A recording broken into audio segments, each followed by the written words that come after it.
સ્વતંત્ર ભારતના ઇતિહાસમાં 25 જૂન 1975 થી 21 માર્ચ 1977 સુધીનો 21 મહિનાનો સમયગાળો ઇમરજન્સી તરીકે ઓળખાય છે.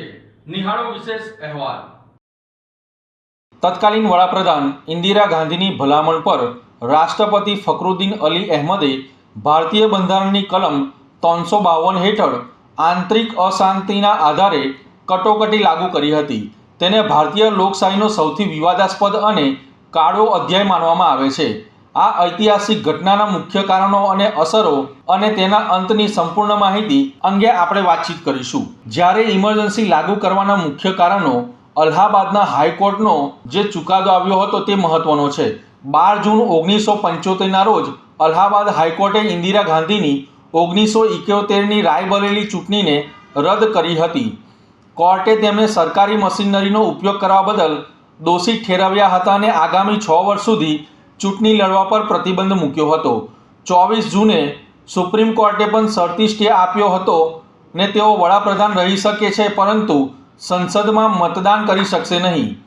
જેપી નડ્ડા, જય નારાયણ, ગુજરાતના નવનિર્માણ આંદોલન અને બિહારથી શરૂ થયેલા વિરોધ બાદ નેતા જયપ્રકાશ નારાયણના નેતૃત્વ હેઠળ વિપક્ષે દેશભરમાં સંપૂર્ણ ક્રાંતિનું આહ્વાન કર્યું હતું.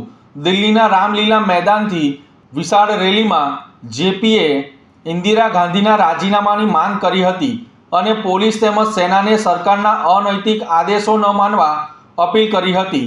આર્થિક કટોકટી અને હડતાલ વચ્ચે મોંઘવારી, બેરોજગારી અને 1974ની ઐતિહાસિક રેલવે હડતાલને કારણે દેશમાં ભારે અસંતોષ ફેલાયો હતો. સરકારને લાગ્યું કે વિપક્ષના આંદોલનને કારણે દેશની અર્થવ્યવસ્થા અને સ્થિરતા જોખમમાં મુકાઈ રહી છે. તેને લઈને 25 જૂન 1975ની રાત્રે પશ્ચિમ બંગાળના તત્કાલીન મુખ્યમંત્રી સિદ્ધાર્થ શંકર રેની સલાહથી ઇમરજન્સીનો મુદ્દો તૈયાર કરાયો હતો.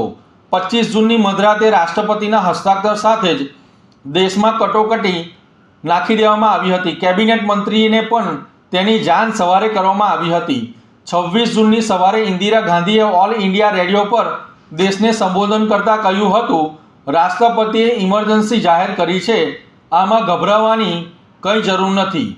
જ્યારે ઇમરજન્સી દરમિયાન દેશની સ્થિતિ અને નાગરિકના અધિકારો સ્થગિત થઈ રહ્યા હતા ત્યારે નાગરિકોના બંધારણીય મૂળભૂત અધિકારો કલમ 21 સહિત છીનવી લેવામાં આવ્યા હતા. અદાલતોના પાવર પણ સીમિત કરી દેવામાં આવ્યા હતા. વિપક્ષી નેતાઓને જેલ ભેગા કરવામાં આવ્યા હતા, જેમાં જયપ્રકાશ નારાયણ, મોરારજી દેસાઈ, અટલ બિહારી વાજપેયી, લાલકૃષ્ણ અડવાણી અને જ્યોર્જ ફર્નાન્ડીસ જેવા દેશના 1 લાખથી વધુ વિરોધ પક્ષના નેતાઓ અને કાર્યકરોની મીસા કાયદા હેઠળ ટ્રાયલ વગર ધરપકડ કરવામાં આવી હતી. સાથે સાથે અખબારો અને મીડિયા પર કડક સેન્સરશિપ લાદી દેવામાં આવી હતી. 25 જૂનથી રાત્રે જ દિલ્હીના મોટા અખબારોની વીજળી કાપી નાખવામાં આવી હતી. સરકારી અધિકારીની મંજૂરી વિના કોઈપણ સમાચાર છાપવા પર પ્રતિબંધ હતો. સંજય ગાંધી, ઇન્દિરા ગાંધીના નાના પુત્ર સંજય ગાંધી બંધારણ બહારના સૌથી શક્તિશાળી કેન્દ્ર તરીકે ઉભરી આવ્યા હતા. તેમના નેતૃત્વ હેઠળ વસ્તી નિયંત્રણ માટે દેશભરમાં અંદાજે 83 લાખથી વધુ લોકોની બળજબરીથી નસબંધી કરવામાં આવી હતી, જેનો ભારે વિરોધ કરવામાં આવ્યો હતો. દિલ્હીના તુર્કમાન ગેટ જેવા વિસ્તારોમાં ઝૂંપડપટ્ટીઓ હટાવવા માટે બળ પ્રયોગ કરવામાં આવ્યો હતો.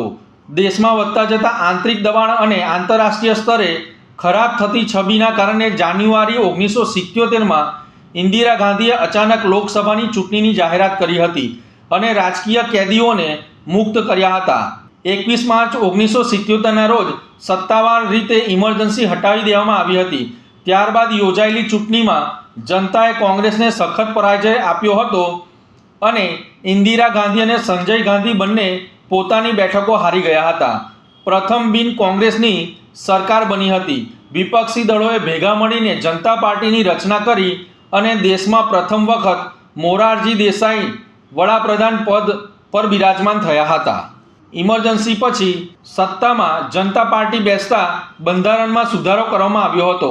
જનતા પાર્ટી સરકારે 1978માં 44મો બંધારણીય સુધારો પસાર કરતા આ સુધારા દ્વારા બંધારણમાં રહેલા આંતરિક અશાંતિ એટલે કે ઇન્ટરનલ ડિસ્ટર્બન્સ શબ્દને બદલીને સશસ્ત્ર બળવો એટલે કે આર્મ રેબિલિયન કરવામાં આવ્યો હતો, જેથી ભવિષ્યમાં કોઈ સરકાર રાજકીય સ્વાર્થ માટે કટોકટીનો દુરુપયોગ ન કરી શકે.